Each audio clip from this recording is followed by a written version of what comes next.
Not even no Russell Wilson's fault. If Russell Wilson finds a way to lose this game after being up all night on this damn flight, disturbing his teammates, doing high knees in the middle of the aisle, I would never pick the Broncos to win any game for the rest of the season. And I mean that. That's a promise I will keep to you 100%. High knees in the middle of the aisle on the flight. Man, if you don't sit your ass down, come on, Russ. Come on now. That is, I like Russell Wilson. I've always been a fan, but that is some of the corniest shit I've ever heard. That is ridiculous. They better win just because of that. Just because his ass was doing high knees down the aisle. Now tuned into the greatest.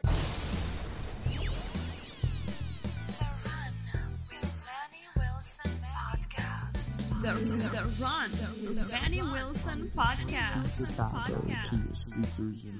The best sports podcast there is. Yes, sir. The best sports podcast there is. All the way from Detroit to Chicago to your speakers and headphones. Look, man, I hope you had a great week so far. And if you haven't, I hope I can make your week better by listening to this. And of course, man, I always greatly appreciate you tuning in and sharing with friends and all of that stuff. But let's get into it, man. I'm not really one for reminiscing, but I'm gonna be today. And I guess that's a cap too, because I love reminiscing. Actually, I'm very blessed. Very blessed. But just to reminisce really quick, because I was torn apart. That Super Bowl back when my Atlanta Falcons lost 28-3. That was just painful. It was like we were hot one day. We were the best on the planet, it seemed like. And then all of a sudden, we lose. Brady does his thing. He comes back. He's beating down on us. Matt Ryan loses his starting job to the Indianapolis Colts. All of these things just trickle down, but it's crazy how time works in that case. But as I said, yes, Matt Ryan is now a benched quarterback with the Indianapolis Colts, and Sam Ehlinger will start for the remainder of the season as of now. Now, I don't have any animosity left in me from that 28-3 blowing the league. I was pissed. And sometimes it still irks my nerve just a tiny bit.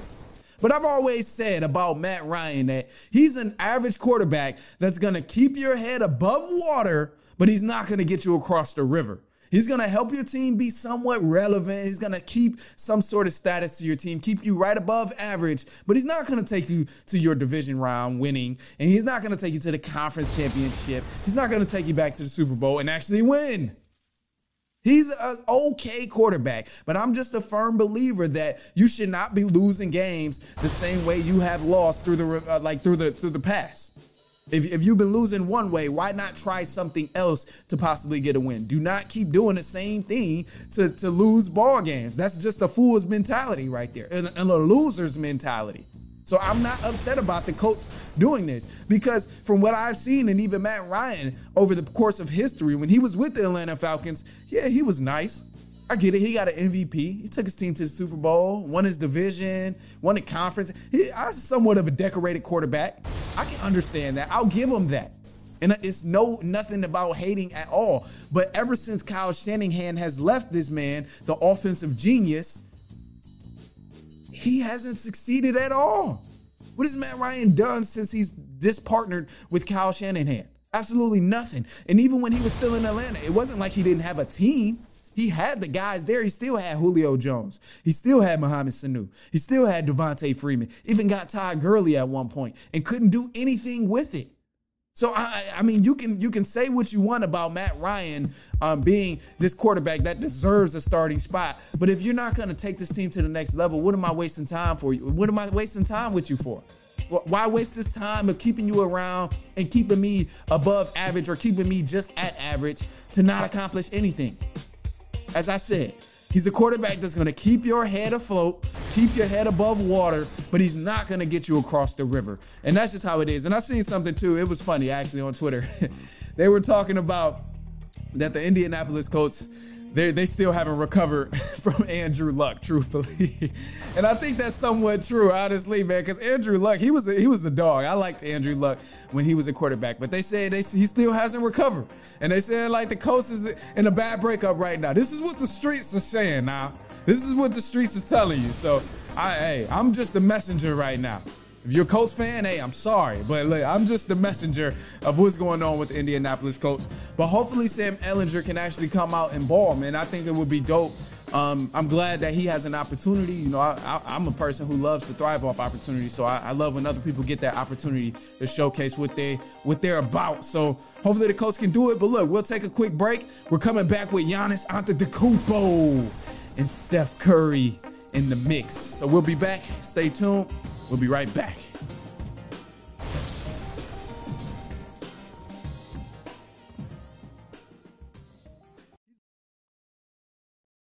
Inside the arc, his game has expanded from footwork that he can do, from being able to create a shot instead of playing force ball and just trying to muscle a defender all game. Giannis has.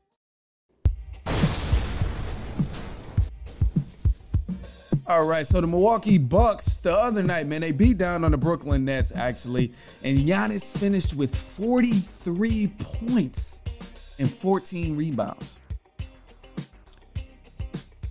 Now, this is the year we see the Bucks and the Warriors in the finals. I'm just gonna say it. I'm just gonna say it. I'm not gonna play any more games with you. I've been wanting to see this matchup for some time. I'm excited to see this matchup, and I'm excited that both teams are top dogs in their conference, and there's a lot of competition. Of course, I love competition as well. But nobody's going to beat the Bucks when Giannis and his squad is healthy, because we've seen Giannis take his team to the conference finals and damn near went back to the finals against a great Boston Celtics team. A great Boston Celtics team. And he almost won in 7 games. Didn't have his co-star Chris Middleton. It possibly could have been a completely different game if he was healthy. But I'm not going to sit here and bore you with the if statements, because that's always, in any scenario, relevant, the if statements. But my reason why I say this is because Giannis, his evolution in the game of basketball has been absolutely tremendous. Remember 3 years ago when we were talking about, oh man, if Giannis gets this knockdown shot, it's a wrap. Or if Giannis can knock down anything, if he can start making shots instead of becoming a distinct shooter, it's going to get nasty. If he get a mid-range on him, if he get a three-point shot, if he can start making, it's going to get ugly. Well, we are at that time. We're at that time. Giannis is knocking these shots down now. Inside the arc, he's become a much better shooter, a shot maker, I should say. Not necessarily a shooter. I correct myself. He's become a shot maker. Even from the three-point line, he's become a shot maker. You might not see it in his percentage when you look at the totals and see all the numbers of him constantly improving and everything, but you can see that he's beginning to knock down shots. And inside the arc, his game has expanded from footwork that he can do, from being able to create a shot instead of playing force ball and just trying to muscle a defender all game. Giannis has been able to explore and expand his game inside the arc, which I love. He's become unstoppable. He's the best player in the NBA right now. And there's no way that any team is going to stop him or Chris Middleton and Jrue Holiday and the rest of these guys on the Milwaukee Bucks if they are healthy. Nobody's going to beat the Bucks. I just don't see it happening. They're too well-rounded. They got shooters. They got a guy who can distribute, who can get to the paint, who can score, who can do almost everything on the floor. And now he's beginning to shoot the ball and make shots from the perimeter consistently. And it's getting nasty. It's getting bad for the rest of the league. I'm just telling you, the Milwaukee Bucks, they're going to go to the NBA Finals. It's happening. It's happening. And it's time for them to play the Golden State Warriors, the top dogs over in the Western Conference. That's what we're going to see. I'm just ready to see it happen. It's about time. Nobody in the Western Conference is clearly proven to be as proven as the Warriors, or as accomplished as the Warriors, and play such a golden brand of basketball as the Warriors. Because the scheme, the depth, and the skill and the chemistry gives the Golden State Warriors an edge. And kind of the same thing with the Milwaukee Bucks as well. But the chemistry, there's no core in the NBA right now that's been together longer than Steph Curry, Klay Thompson, and Draymond Green. No other core that's won 4 rings together so far in the league that has been playing with each other for the past decade, besides Klay, Steph, and Draymond. So the chemistry is already outweighing every other team. They got so many teams beat off of playing together, off of just having the same team and playing with the same team, playing with the same guys, playing with the same core. And then you mentioned the depth that the Warriors have, bringing in the young guys like Wiggs and Poole, who've been absolute dogs, won the championship together. Still found their role, being able to easily adjust into this system that Steve Kerr has implemented. Like this team has so much depth. They got the chemistry and then the scheme that Steve Kerr has implicated. Steve Kerr, pause just for a second. We got to pause just for a second, because Steve Kerr does not get enough credit for what he has done for this Golden State Warriors team. I don't think people understand the basketball intelligence that Steve Kerr possesses, because it's immaculate from his time. And credit to him. Again, just credit to Steve Kerr, because his time from playing with Michael Jordan, from being coached under Greg Popovich, from being coached under Phil Jackson, has proven to all come to light right now with this Golden State Warriors team. He's playing a golden brand of basketball that everyone loves to witness. And he's implemented one of the most free-flowing schemes in today's game. It's immaculate to watch. And when you want to watch good basketball, you need to cut on the Golden State Warriors, because that's what you will see. But Steve Kerr needs his flowers.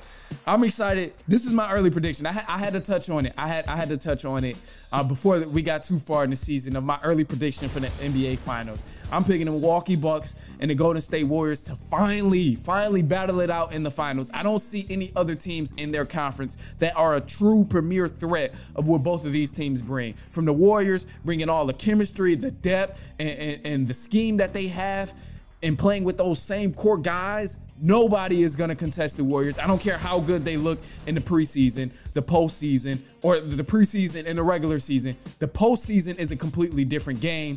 And in terms of the Bucks, they've won rings together as well, so they have chemistry and they have hell of depth over there. They got crazy amount of depth in that roster, and they have the best player in the NBA right now, Giannis Antetokounmpo. And that's my take. Welcome to my TED Talk. Thank you for coming to my TED Talk, as a matter of fact. I appreciate it. All right, let's do it, man. Look, we got to catch the NFL because we got Week 8 predictions in. We got some news coming up as well. So stay tuned. We will be right back. We're going to take a quick break. Hey, don't forget to call in as well. If you heard something or you're thinking about something, you just want to get it off your chest, man, go ahead, give us a call, and we'll touch on that. We'll be right back with some news. We just touched on Steph Curry with some news, and also with the Week 8 predictions. So stay tuned. We will be right back.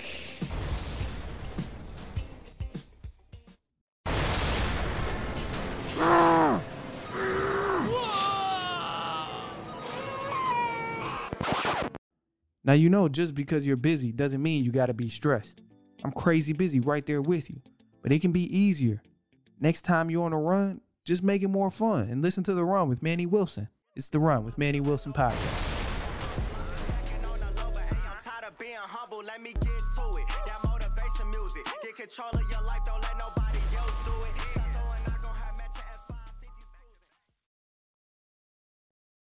Not even no Russell Wilson's fault. If Russell Wilson finds a way to lose this game after being up all night on this damn flight, disturbing his teammates, doing high knees in the middle of the aisle, I would never pick the Broncos to win any game for the rest of the season. And I mean, that's a promise I will keep to you 100%. High knees in the middle of the aisle on the flight, man, if you don't sit your ass down, come on, Russ. Come on now. I like Russell Wilson. I've always been a fan, but that is some of the corniest shit I've ever heard. That is ridiculous. They better win just because of that. Just because his ass was doing high knees down the aisle. Now tuned into the greatest.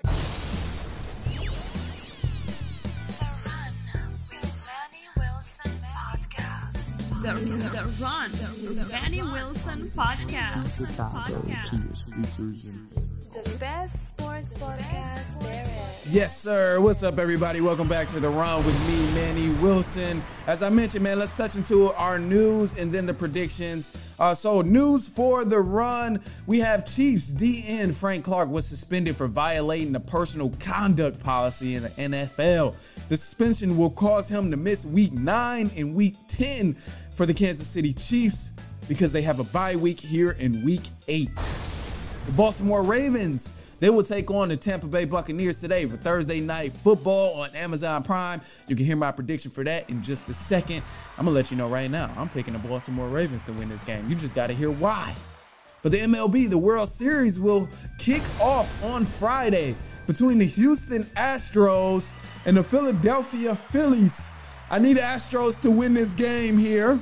Yes, I do, because, you know, people, they've been calling the Astros ever since they won that first World Series about cheating and the cheating scandal. So I need the Astros to prove right now that it wasn't fluke, unless they're cheating again. But the Los Angeles Lakers, they lost to the Denver Nuggets last night, 111-99. And the Lakers, they're still looking for their first win of the season as they move to 0-4. Poor, tragic Lakers. But let's do it, man. Hey, you know, let's set the mood. Let's set the mood. Let's do it. All right. The NFL predictions. Week 8. I guess this is a safe week to say, you know, I don't need to recover. I recovered in week 7. We finished with 10-4 in week 7 last week. Week 6 before that was absolutely awful. I think it was 8. I think I was negative for the first time this season. So I don't know. Let's keep it going. This is a weird week though. I got a lot of away teams in this matchup, but I'm confident. I'm confident in picks. Let's do it. Thursday Night Football, the Baltimore Ravens and the Tampa Bay Buccaneers. Buccaneers have failed to meet expectations so far this season, week after week. So I'm going with the Baltimore Ravens, easily. These teams don't see each other too often, but the Ravens, they've won 4 of the last matchups. And the last time the Buccaneers won was 2004. Or 2002, correction, even though they don't see each other a lot. So keep that in mind. Ravens win this ball game today for Thursday Night Football. And then Sunday, we have the Denver Broncos and the Jaguars. What did I say was going to happen to the Denver Broncos? Last week, I told you they were going to lose to the Jets. And what exactly happened? They gave away the game, as I've been saying they love doing so far this season. So I can't find myself to choose the Jaguars in this situation. I think the Broncos are actually going to win it, even though they've been struggling so far this season. But look, let me tell you why. Actually. So stay tuned. Look, Bleacher Report released the report. Actually, let's take a second. All right, Bleacher Report, they released a report that said Russell Wilson told the reporters he spent 4 hours working out and rehabbing on a flight to London because they play in London this week. And they said he was doing high knees in the aisleway while his teammates was on the plane sleep. This shit is crazy. I kid you not. This is an official report from Bleacher Report. This motherfucker Russell Wilson was doing high knees in the plane. How the hell can you lose after doing this? So Broncos, if y'all lose this game after Russell Wilson. Damn it, Russell Wilson, if you lose this game after doing high knees on the aisle when your ass was supposed to be asleep, what the hell, bro? Take your ass to sleep and get ready for the game. Learn how to complete a goddamn pass. I swear to you, if the Broncos, I swear to you, I kid you not, I'm telling you, if the Broncos lose this game, if they lose this game and it's Russell Wilson's fault, no, not even no Russell Wilson's fault. If Russell Wilson finds a way to lose this game after being up all night on this damn flight, disturbing his teammates, doing high knees in the middle of the aisle, I would never pick the Broncos to win any game for the rest of the season. And I mean that. That's a promise I will keep to you 100%. High knees in the middle of the aisle on a flight, man, if you don't sit your ass down, come on, Russ. Come on. Now, that is, I like Russell Wilson. I've always been a fan, but that is some of the corniest shit I've ever heard. That is ridiculous. They better win just because of that. Just because his ass was doing high knees down the aisle. that don't make sense. All right, look, I can't fathom. I can't take that into my mind right now. I want to move forward, but my mind is really pulling me back. So let's keep going with the games because we got more games to get through. So let's do it. All right. So Broncos are going to win that game between the Jaguars. But let's do it. You got the Panthers and the Falcons. I already mentioned my Atlanta Falcons is going to win this division. We're going to beat the Panthers as well. The Panthers, they beat the Buccaneers last week, but this is our time to beat the Panthers now because we're a better football team and we're going to win this division. So the Atlanta Falcons win this game here at home in Atlanta. Cowboys and the Bears, going with the Cowboys to win this game. Does it really need an explanation? No. The Dolphins and the Lions, does it really need an explanation? No. I'm going with the Miami Dolphins. They got Tua Tagovailoa back. It's an easy win against a terrible defense in the Detroit Lions. So I'm going with the Miami Dolphins to win this ball game. The Arizona Cardinals and the Minnesota Vikings. Now, this is a close game here. I'm expecting a good game, I should say this, but I do think the Arizona Cardinals will steal this game from the Minnesota Vikings. I wouldn't be surprised. But with the Cardinals and their offense, DeAndre Hopkins made a huge difference last week. The Cardinals put up the most points they put up this season, and I'm predicting that they kind of go out, start snapping in this offense as well with the Minnesota Vikings or against the Minnesota Vikings. So I'm picking the Arizona Cardinals to win this ball game. Raiders, Saints, and then we'll do Patriots, Jets, take a quick break there. All right, so the Raiders and the Saints, I think the Raiders are going to win this ball game here. These teams also don't see each other too often. And the Raiders, they got to steal this one here. And I think this game is ultimately going to come down to just big plays. Who can make the big plays at the right timing? The timing, as we talked about earlier. Hopefully the Raiders can do that. They have more explosive players. They have such a talented offense. And they have not been living up to the expectations. But I think the Raiders are going to pull this game off. I'm going with a lot of road teams because the Patriots and the Jets, I'm going with the Patriots as well. But this matchup here, this is the divisional matchup. And this is a Patriots win. The Jets ain't beat the Patriots since 2015. And to put that in perspective, Steph Curry had just won his first NBA championship in 2015. The last 12 matchups, the Jets have lost. So this is an easy Patriots win, or easy vote for me to pick the Patriots. And I think they're going to outcoach them. But hey, let's move on. We'll take a quick break, and then we will jump into the Steelers and the Eagles. You already know who we're going with, but we got more coming up. So look, we'll take a quick break, and then we'll jump into our predictions. Maybe I'll surprise you with the Steelers and the Eagles. But stay tuned. We'll be right back with more predictions.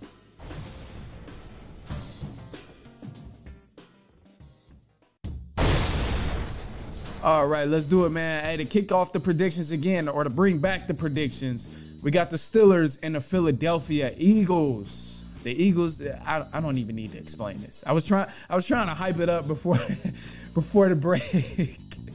I was trying to hype it up before the break to make it seem as if this was gonna be a better game, but I think the Eagles have this under control easily. They're going to continue this streak, and it's very impressive, quite honestly. But the Eagles win this game against the Steelers here. The Titans and the Texans, I think the Titans pull this game off, even though they are on the road. And then the Commanders and the Colts. The Commanders are going to win this ball game. I still have no faith in the Colts, even though they're going to start Sam Ehlinger. I'm happy that Sam Ehlinger gets to finally get some shine in, prove what he's been doing in the dark is going to come to light. Maybe it's good, maybe it's bad. But part of me wanted to really go with the Colts just because they have a new quarterback starting in, and I want to cheer for him, and I want to cheer for his success. But Carson Wentz is going to bring this home. The Commanders are going to win this ball game in Indianapolis, and I think the Commanders win. All right, now the Rams and the 49ers. The Rams are at home this game. The Rams have continued to be inconsistent. They're very shaky, but this is a bounce back week for the Rams. They had a bye week. They had a bye week. Correction. Yeah, the Rams had a bye week. And they're going to be playing against this tough 49ers defense. And I guess you could say it's a bounce back week because they lost to the 49ers earlier in week 4. I think the same thing is going to happen. The 49ers, they sacked Matthew Stafford 7 times in week 4. And I'm almost positive the same thing is going to happen because the Niners still have a top 5 defense and their offense is not shaky at all. So I think they're going to win this ball game. The San Francisco 49ers end up winning against the Rams. All right, now let's go to the Giants and the Seahawks. Only a couple more games left here. I got the Giants winning this game. I like what they're doing so far. But the Seahawks, they will be tough to beat at home, truth be told. The 12th man is always hard to beat when you got that guy there with you and that heavy loaded crowd. But I think the Giants continue this winning streak, continue to impress everybody, and they're establishing themselves more and more, because the more I've doubted the Giants, the more they've continued to prove me wrong. So now, hey, I'm actually backing up with you guys in the New York Giants. I think they come out and they win this ball game on the road here over the Seahawks. Now let's do it, because the Packers and the Buffalo Bills, the last game for Sunday, and then we just have Monday Night Football. Aaron Rodgers is going to lose his 4th straight game. It's no debate about it here. It's as simple as the Bills winning and getting the job done. Aaron Rodgers and his team has clearly not been there at all. I put it that way. They just have not been there. They don't have the skill. They don't have the guys. And they don't look good. So easy win for the Buffalo Bills here. And then for Monday Night Football, we have the Bengals and the Browns. I think the Browns end up winning this game in this divisional matchup here. The Bengals, they're finding a rhythm and winning 2 back-to-back. But the Browns have won 4 of the last matchups and will continue to win these streaks. So I think the Browns end up winning this ball game over the Buffalo Bills, over the Cincinnati Bengals. The Browns are going to win this ball game, and the Browns are at home as well. So I think they take this win. But look, man, that is all I have. I greatly appreciate you tuning in, man. Hey, be sure, send this to a friend, a cousin, a brother, an uncle, a sister. If I talked about a fan's team and you know them, send it to them, clown them, have fun, embrace it. But hey, I greatly appreciate you tuning in with me, man. Hey, be sure to follow me on Twitter as well, Instagram. I'm at The Run Podcast. Follow my personal at I am Manny Wilson as well.